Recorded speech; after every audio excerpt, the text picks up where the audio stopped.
Cuando viajes a Tierra Santa, no dejes de visitar la Basílica de la Agonía, que está situada en la ciudad de Jerusalén, enfrente de las murallas.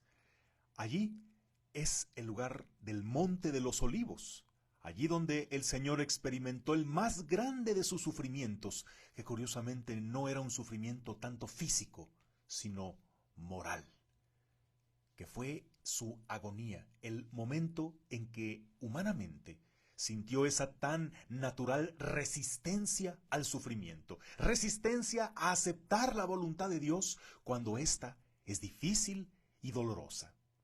Allí el Señor experimentó la soledad, se sintió abandonado por los suyos. Allí el Señor experimentó en un nivel extremo la tristeza, el pánico, la angustia.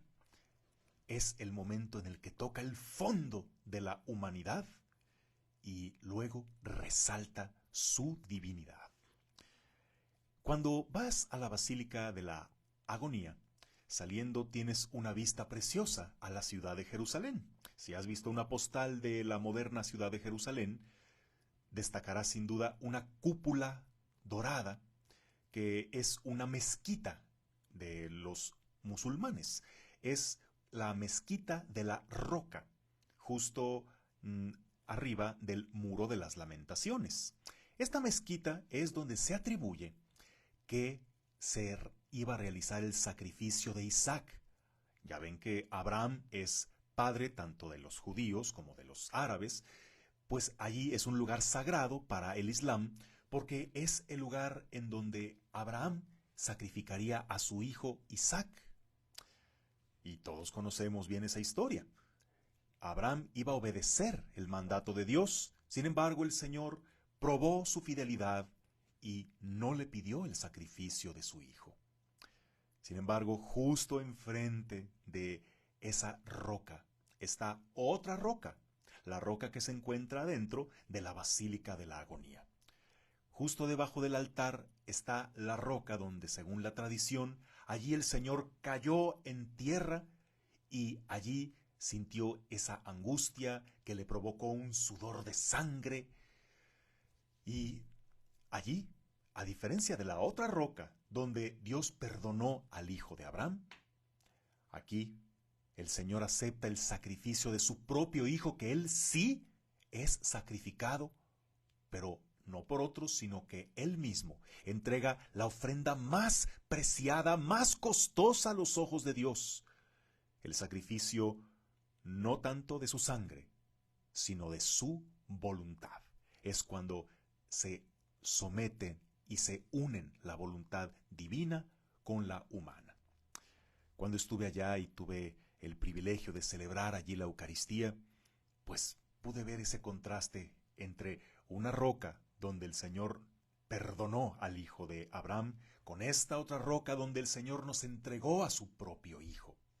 Y haciendo alusión a la roca me acordé de una expresión que usaba mucho de niño cuando hacíamos juegos o la gente lo menciona en su lenguaje coloquial, decir toco madera. Así cuando augurio y quiero protegerme de eso, decimos toco madera. Así como en los juegos es como tocar la base para que no me quemen. Toco madera siempre que hay algo que no quiero que pase, un cambio que no quiero que suceda, un incidente del que me quiero librar, una responsabilidad que no quiero asumir, en fin, para todas esas cosas que nos negamos, que nos rehusamos a asumir, decimos, toco madera. Jesús, que allí estaba apoyado en los árboles de olivo, que fuera de la basílica está también un jardín con los árboles que eran iguales a los que presenciaron aquella noche de dolor para Jesús. Él tocaba madera. Él decía, Padre mío, si es necesario que beba este cáliz, pero yo quisiera que no. Si por mí fuera, yo te pediría que me permitas no pasar por esta prueba, no beber este cáliz. Si hubiera existido la expresión en su tiempo, hubiera dicho, toco madera, así apoyándose en un árbol de olivo, diría, toco madera, yo no quiero pasar por esto. ¿Podrías librarme de esta prueba? Pero prefirió el Señor caer sobre esa roca y ahí nos enseñó algo mucho más valioso que decir toco madera, decir toco piedra. Desde entonces tiene un nuevo significado. Tocar piedra significa acepto eso que mi voluntad rechaza, que mi gusto no apetece, pero que por amor a Dios he de asumir. Toco piedra, aceptando y avanzando serenamente, sin que nadie me obligue, sino porque lo acepté, porque estoy dispuesto a hacerlo, hacia esa prueba que tengo que enfrentar. Hay veces que es inevitable. Hay algo que debe pasar y no puedes hacer nada para evitarlo, o es más, ya pasó. Pero aún así nos resistimos cuando aceptas eso que es inevitable, porque no puedes hacer que no pase o porque ya sucedió y no lo puedes volver al pasado. Eso se llama resignación. Pero cuando tienes opciones, que Jesús las tenía, Jesús pudo haber huido, Jesús, que bien conocía las intenciones de Judas, pudo haberlo delatado, pudo hacerse defender por sus seguidores o por legiones de ángeles. Jesús tenía opciones. Sin embargo, sabía que eso era necesario para alcanzar nuestra redención, para cumplir con su misión, y él aceptó esa parte difícil a la que esa parte suya tan humana se negaba. Entonces, en vez de decir, toco madera, yo no quiero pasar por esto, dijo, ¿cómo de que no? Caigo en tierra y sudo sangre y lloro y me revuelco, pero toco piedra porque estoy dispuesto a hacerlo, porque voy a asumirlo, porque no voy a negarme a cumplir mi misión, porque mi Padre espera esto de mí y lo haré.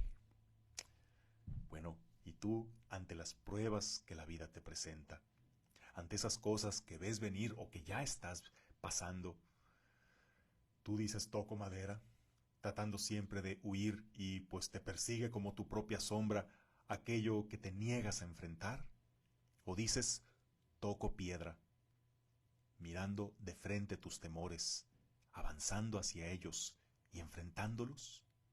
¿Estás dispuesto a tomar ese cáliz amargo que tu Padre Dios te da y beberlo hasta el fondo? Pues entre más te estás negando, más te duele que el hecho de simplemente tomarlo y va hasta el fondo. Hoy cada uno de nosotros tenemos alguna tribulación que nos hace decir toco madera. Bueno, hoy aprendiendo del Señor Jesús podrás decir toco piedra y encontrar la fortaleza, la serenidad, la determinación para hacer lo correcto, para hacer lo necesario, aunque no sea lo más placentero. Gracias, Señor Jesús, por habernos dado esta enseñanza. Ayúdanos como tú a tocar piedra y a ofrecer ese supremo sacrificio de nuestra propia voluntad para que se identifique con la voluntad de nuestro Padre Dios. Que el Señor te bendiga en el nombre del Padre, y del Hijo, y del Espíritu Santo. Amén.